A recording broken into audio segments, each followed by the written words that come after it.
அவர் கடவுளே தான், கடவுளுக்கு மேலே கடவுள். ஆமாங்க, மேட்டூர் டேமில் தாங்க நம்ம இருக்கோம் இப்போ. நம்ம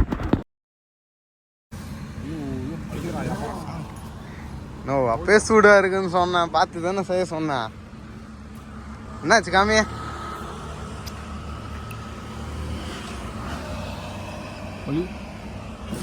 தண்ணி குடி, உக்காருவா.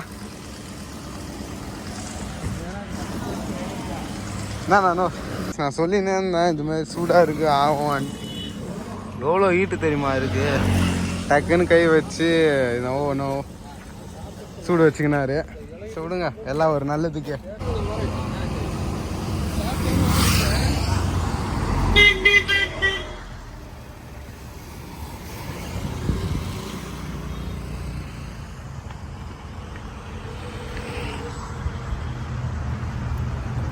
நான் சொல்லினே இருந்தேன் சூடாக இருக்கும் சூடாக இருக்கும்.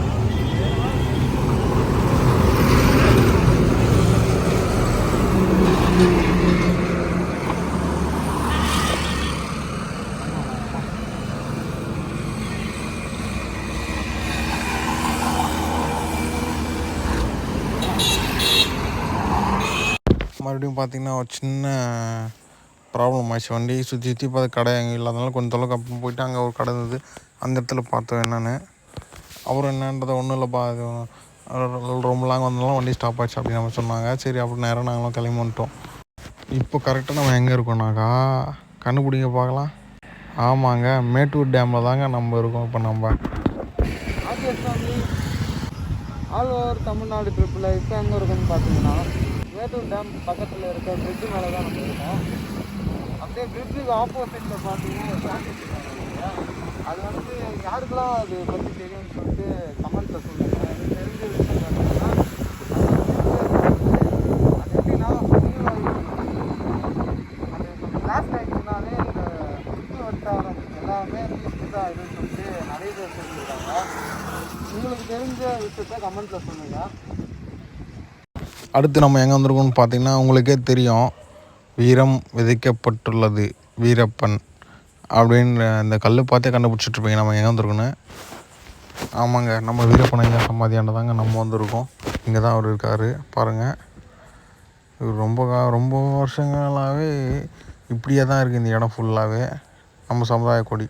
இவர் மட்டும் இன்றைக்கி இருந்திருந்தால் தமிழ்நாடு எப்படி இருந்திருக்குன்னு தெரியுங்களா? அந்த ஒரு ஆளை 20 வருஷமாக 20 கோடி செலவு பண்ணி தமிழ்நாடு போலீஸ் கர்நாடக போலீஸும் வலை வீசி தேடுறாங்க. ஆனால் அவர் கிடைக்கவே இல்லை. அடுத்தடுத்து இந்தியாவோட துணை இராணுவத்தோடு சேர்ந்து தேடுறாங்க, அவங்களாலே பிடிக்க முடியல. யார் அவர், என்ன தப்பு செஞ்சுருக்கார் அப்படி கேட்டிங்கன்னா, சந்தன மரத்தை கடத்தினார், யானை தந்தத்தை விற்றாருன்னு போலீஸ்காரங்க சொன்னாங்களும். மக்கள்கிட்ட கேட்டு பாருங்கள் அவர் என்ன பண்ணாருன்னு. தான் சம்பாதிச்ச முக்கால்வாசி பணத்தை மக்களுக்கும் கூட இருக்கிறவங்களுக்கும் கொடுத்து உதவி இருக்காரு. இது மட்டும் இல்லைங்க, அவர் இருக்கிற வரைக்கும் காவேரி யார் நிற்காமல் ஓடிட்டு இருந்துருச்சு. காரணம் பயம். அது யார் கொடுத்தது? அவரே. 36 வருஷம் காட்டு ஆண்ட ராசா பல படைகள் வந்தாலும் நேருக்கு நேராக நின்று ஜெயிக்க முடியல. கடைசியில் வேறு வழியே இல்லாமல் சாப்பாட்டில் சாப்பிடக்கூடாத விஷயத்தை கலந்து கொல்லப்பட்டு கடைசி வரைக்கும் யாராலையும் தோக்க முடியாத அந்த மனுஷன்தான் வீரப்பன். ஐயா வணக்கம் ஐயா, நாங்கள் வந்து சோளிங்கர் ராணிப்பேட்டை மாவட்டத்துலேருந்து வரோம். இப்போது நம்ம ஐயாவை பார்த்துட்டு போகலாம் அப்படின்றதுக்காக வந்தோம். இப்போ அவர் தெரிஞ்சு, அவர் எப்படி சொல்கிறது, உங்களுக்கு அவரை பற்றி என்ன தெரியும், நடந்த உண்மை என்னன்றதை ஒரு 2 நிமிஷம் அதில் மாதிரி சொல்லிவிடுங்க. உங்களுக்கு தெரிஞ்சது எழுந்து போய் அவருக்கு கொஞ்சம் 14 வயசுல காட்டுக்குள்ளே போயிட்டார். 14 வயசில் காட்டுக்குள்ளே போயிட்டாரு. சரி. அப்புறம் திருப்பி வந்து கொஞ்சம் பங்காளிங்க பிரச்சனையில் ஏதோ அழுதறி ஆகி போயிட்டார்.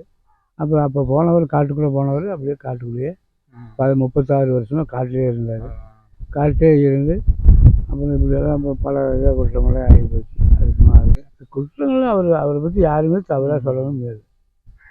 சரி, அதான் கவர்மெண்ட் வந்து பொய்யான இது மாதிரி பொய்யாத இதுதான், வேற இது இல்லை. ஊர் மக்கள் வந்து ஒரு எந்த அளவுக்கு வந்து இது பண்ணுறாங்க. எங்கள் ஊர் மக்கள் இல்லைன்னா இத்தனை பேர், 10,000 பேர் வருவாங்களா போவாங்களா? நிறைய ஜனங்க ஒரு நாளைக்கு 100-150 பேர் வந்து போய் இதாக இருக்கணும். வருவாங்களா, கும்பிடுவாங்களா, அத்தனை பேரும் கும்பிட்டு சாமி கும்பிட்டு போகிறாங்க.